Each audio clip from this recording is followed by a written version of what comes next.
The Archbishops of Canterbury and York are leading a nationwide call to ensure that no one is left to grieve alone tomorrow, urging companies, councils and public spaces to do whatever they can to open up places where people can be together. In a joint letter, they stated how important community was for anyone finding this moment difficult, adding that one of the Queen's most important legacies was her ability to bring people together. To comment on those sentiments, we're now joined by the founder and CEO of At a Loss, which is a charity helping bereaved people to find support and well-being. Welcome to the programme, Yvonne, Richmond, Tulloch.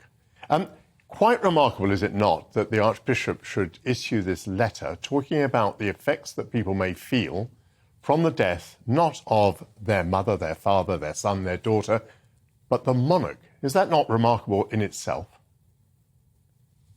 Well, not really, because we are in this situation where everybody across the country felt that they knew our late Queen, didn't they?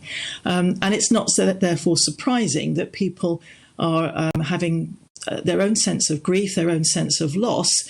And I think many people are actually a little bit taken aback by how much she meant to them. We can so often take people for granted, can't we?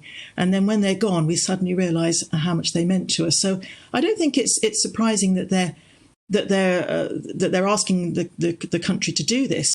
But the biggest reason is really because of her death unlocking deeper and greater pain than perhaps people expected.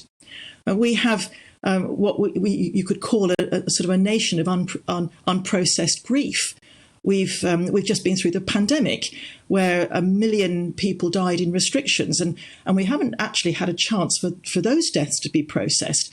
And what seems to be happening at the moment over these last few days is that a number of people have been talking about grief and pain and emotions stronger than they expected. And what that seems to be suggesting is that these days, and particularly tomorrow, we would want to highlight are days when it seems to be days that seem to be unlocking people's suppressed pain.